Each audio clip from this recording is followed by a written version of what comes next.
antara aku dengan hambaku, ya, separuh-separuh, 50-50, nisfain. Separuhnya untukku, separuhnya untuk hambaku. Ya, idza qala al-'abdu. Nah, tapi di sini tidak dimulai dengan bismillah, ya. Di dalam hadis qudsi ini langsung kepada hamdalahnya. Idza qala al-'abdu alhamdulillahi rabbil alamin. Apa maknanya itu? Segala puji bagi Allah, Tuhan semesta alam. Ya, itu makna yang biasa kita baca dalam terjemahan. Qala Allah hamidani abdi. Nah, dijawab oleh Allah itu, hambaku telah memujiku. Ini jawabannya. Waktu kita mengucap alhamdulillahi rabbil alamin. Idza qala al-'abdu ar-rahmanir rahim, yang maha penuh kasih, maha penuh sayang. Qala Allah athna alayya abdi. Hambaku telah menyanjungku. Ya, itu biasanya diterjemahkan begitu, ya, untuk membedakan. Dan katanya asna itu secara bahasa lebih tinggi daripada hamidah, karena menyebut di situ tentang Allah Subhanahu wa taala. Idza qala al-'abdu maliki yaumiddin, apa biasanya dimaknakan itu? Malik, ya, yang menguasai, raja di raja. Di mana? Yaumiddin, pada hari kemudian. Yaumiddin itu nama lain dari hari kiamat. Ya, sebetulnya ketika mengucap maliki yaumiddin itu pengakuan jujur dari kita bahwa nanti di akhirat Allah lah yang berkuasa. Tak ada lagi yang bisa memberikan syafaat kecuali yang diizinkan. Tak ada lagi yang berkuasa selain Allah. Maka jawaban Allah itu bagus betul ketika mengucap maliki yaumiddin. Dan kita perlu jawaban itu untuk selamatnya kita nanti di akhirat. Idza qala al-'abdu maliki yaumiddin, qala Allah majjadani 'abdi wa fawwada ilayya amri. Itu jawaban Allah ketika kita mengucap maliki yaumiddin. Ya Allah, engkaulah raja nanti yang menguasai pada hari kemudian. Ya, maka jawaban Allah itu menyenangkan sebetulnya untuk kita yang membaca. Apa jawaban Allah? Hambaku telah menyerahkan urusannya kepadaku. Itu jawaban Allah. Dan kita perlu bersandar tentang itu. Kan berat nanti urusan di akhirat itu. Berat, lama, sendiri-sendiri. Sebelum nanti kemudian syafaat-syafaat yang diizinkan oleh Allah itu baru berdatangan. Mulai dari awal yaumul ba'asnya itu sendiri-sendiri dulu. Belum ada dulu syafaat anak penghafal Quran, syafaat Rasul, ya. Kita mulai dulu itu berdiri dulu sendiri, dikumpulkan dulu di padang mahsyar. Itu hari-hari yang berat. Maka ketika kita mengucap maliki yaumiddin, secara tak langsung itu ngerayu, ya, menyerahkan urusan yang berat itu nanti di akhirat dengan Allah. Maka jawaban Allah itu wa fawwada ilayya amri. Hambaku lah nyerahkan urusannya kepadaku. Harapannya kalau kita lah berserah diri itu, dimudahkan urusan kita itu nanti di akhirat.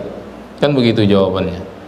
Idza qala al-'abdu iyyaka na'budu wa iyyaka nasta'in. Apa biasa kita dapatkan maknanya itu?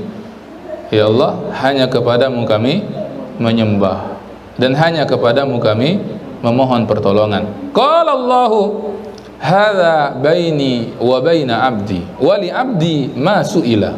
Itu jawaban Allah. Hadza baini wa baina abdi. Nah, ini antara aku dengan hambaku, separuh-separuh.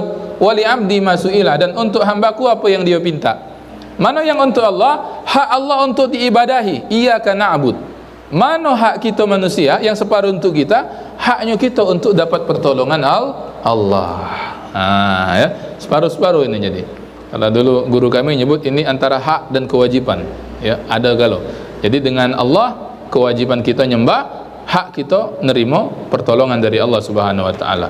Ya, dan didahulukan ibadah sebelum pertolongan sebagai adab dengan Allah. Ibadah dulu, penuhi dulu kewajiban kita, baru layak kemudian kita minta pertolongan dengan Allah Subhanahu wa taala.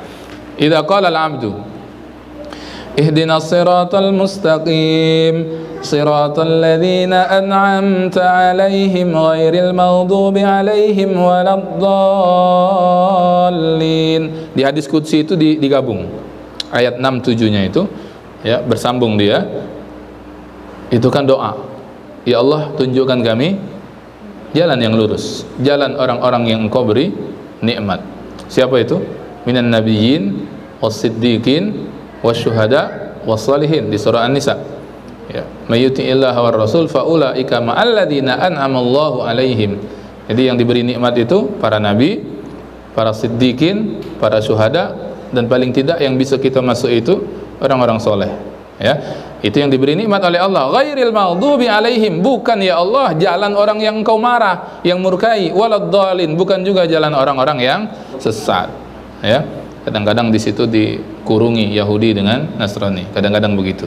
Nah, ini maka dijawab oleh Allah, karena ini bentuknya doa. Dijawab oleh Allah, qala Allahu hadza li 'abdi wa li 'abdi ma su'ila. Nah, ini galau-galaunya untuk hambaku, karena sifatnya doa. Wa li 'abdi ma su'ila, dan untuk hambaku apa yang dia pinta. Ya, itu jadi tiap-tiap bacaan Al-Fatihah itu ada jawaban. Bayangkan kalau kemudian tiap kita membaca, kita teringat dengan jawaban Allah ini, kan senang. Jadi seolah-olah bahwa disebut liqa'ul abdi ma'a rabbih, salat itu bisa kita dapat pertemuan dengan Allah dan dengan hambanya itu ketika salat, karena kita paham maknanya dan ada jawaban, nambah khusyuk sembahyang dan salat kita di hadapan Allah. Ya, tapi setelah tahu ini bukan berarti ya lalu kemudian tiap-tiap ayat berhenti lamonian. Ngapo? Ngeresapi makna. Apalagi kalau jadi imam misalnya, bahaya ya. Alhamdulillahi Rabbil Alamin, lamonian Ar-Rahmanir Rahim. Habis sholat ditanya, Tuan Imam, ngapa lamonian berhenti? Meresapi makna. Katanya, ya jangan pula ya kan, kalau sholat jamaah banyak yang punya hajat. Nah itu kalau nak lama-lama itu sholat sendiri, sholat sunnah ya, atau sedang ya biasa saja baca Al-Fatihah, nah kita ngeresapi jawaban.